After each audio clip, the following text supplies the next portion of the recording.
Well, hey there, girlfriends and guy friends. It's Doris again from Art with Doris. And in today's video, I'm going to be discussing 10 different art supplies that I just cannot live without. So stay tuned for the video. And as always, we'll be having a funny story at the end of the video. So stay tuned.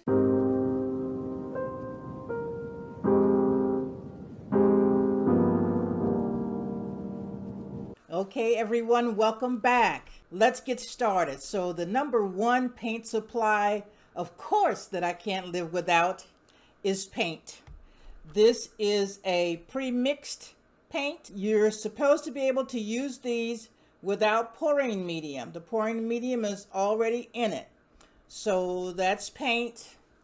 I have some deco art that I use, and then also some regular paint, but you can get these at different craft stores like Michael's or Hobby Lobby or Walmart. And make sure that if you're doing acrylic paints, when you look at the paint container itself, make sure that it says acrylic paint, because there are different paints. There are also oil paints and things of that nature. So make sure that it's acrylic paint if that's what you're using. The second supply I have is, of course, paint brushes.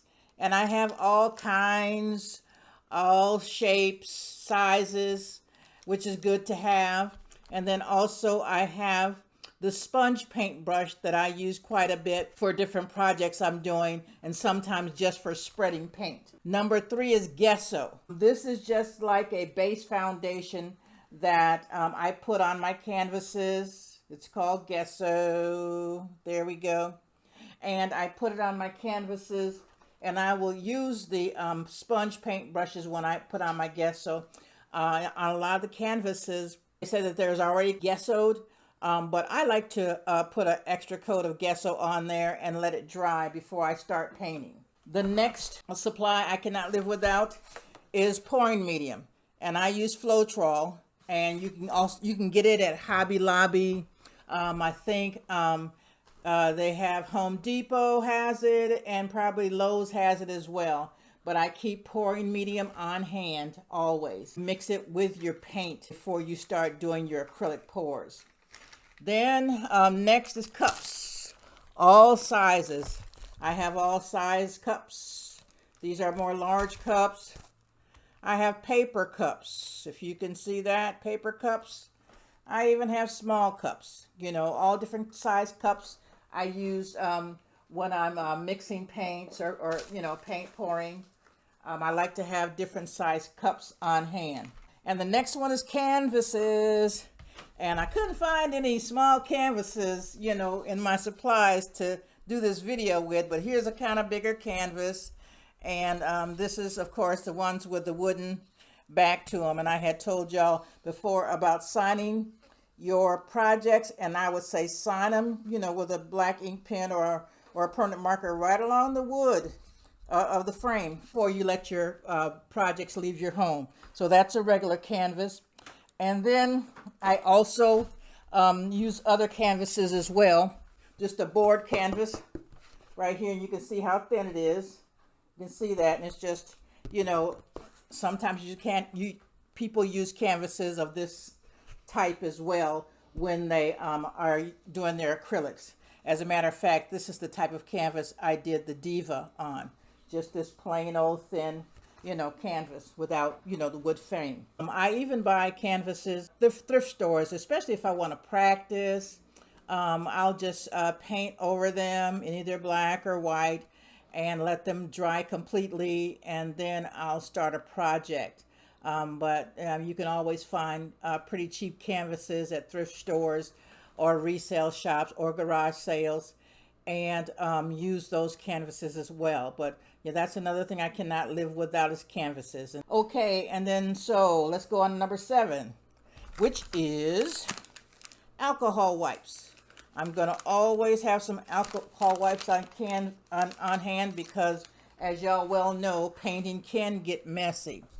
And I always keep also some isopropyl alcohol, and this is like 91%. alcohol, so I always keep it on hand. And even, you know, when my package gets a little dry, I'll just pour some alcohol in there to keep my alcohol wipes nice and moist. And I also will use alcohol wipes sometime to clean out my cups if my cups are still in pretty good shape, especially kind of the little ones that I use. If they're in good shape, I'll just get an alcohol wipe and wipe them out and reuse them. Okay, so my next supply would be Mod Podge. And y'all have probably heard of Mod Podge. It's like a glue, and it's used for a lot of different projects. And it's like a water-based glue. And I get the glossy kind. I use it for various projects and various crafts, but it dries clear, and that's one reason why I really like to use Mod Podge, because it dries clear on my various projects. Next, I would say is varnish, and that would be number 9 is varnish. Varnish I use, of course, to cover some of my paint projects. You know, I've got them painted and they've dried. I'll get the Liquitex varnish, and it's got the high gloss, as you can see. Also, and you can get this at Walmart or Michael's or Hobby Lobby as well. Then I also will use this, I guess they call it PBO Getty. Strange name, but this is what it is. And you see at the top in black, it says gloss plus varnish. And I'll use this as well sometimes for my canvases. And it gives them a nice gloss finish and protects your paintings as well. So, you know, hopefully that they won't crack or anything. But that PBO Getty is very toxic. So when you open that container, it's going to be pretty strong. So just be aware of that. And as it dries, you know, I would make sure that, you know, it dries in a well-ventilated area, because it seems to linger in the air. That toxic smell lingers in the air. And so, you know, I'll make sure that when I varnish something with that, I'll leave it in the garage, but not in my home. Number 10, gloves.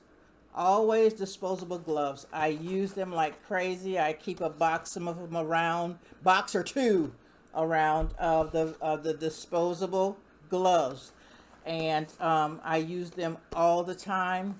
It's a staple in my art studio, so you know, it's always good to have. And sometimes, you know, I might put 2 pair on, and so when one gets really messy, I'll just rip that pair off and I'll have another clean pair right under it. So you might want to do that as well. That's basically 10 different supply must-haves that I do keep in my studio. I have many more, and I'll probably be doing another video soon about the next 10 supplies that are must-haves in my art studio. Well, if you don't know, if you send me your email, I put you in the contest to win a signed painting from me, a signed geode from me.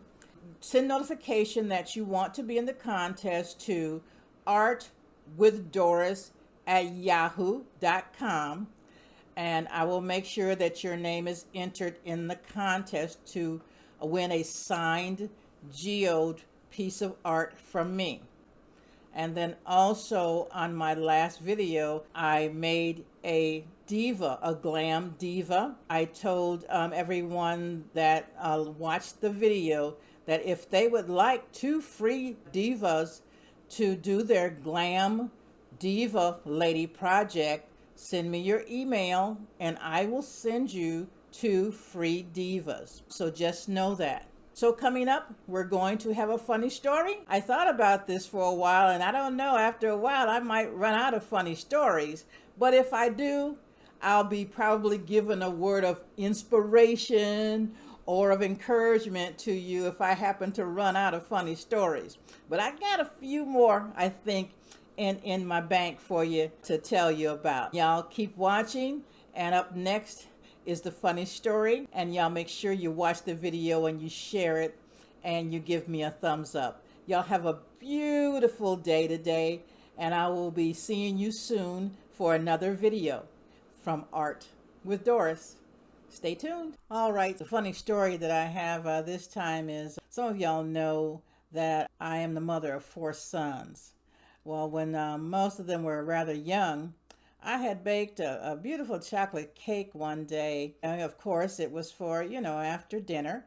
And so baked the cake, ate dinner, gave all the boys a piece of cake, and then we kind of retreated to our rooms or whatever. So later on that evening, I go in there, to get me another piece of cake, and the cake is looking kind of funny, like it was about to cave in or slouch.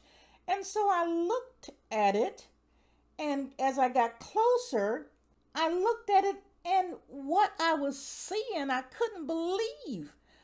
Someone had dug a cave inside the rest of the cake. It was dug out about the size of probably 3 nice slices of cake. I mean, you could almost put your fist in there. And I was, as y'all know, again, horrified when I saw it. I could not believe what I was seeing. Somebody had actually dug out of it. And it's one of your children. So of course I call for the boys and call them in there. Oh, nobody's taking credit for doing this, of course. But I knew who it was. It was my little chubby son. I knew it from the start, But he didn't admit to it until I had to threaten him, and then of course he admitted to it. But that was something else to see. That poor little cake, it was trying to hold up on its own the best it could. But honey, that's a story that you'd never forget. My child done dug a cave inside the cake. But that's my funny story for today. So, y'all take care, and we'll be seeing you soon for another episode of Art with Doris. Take care. Bye.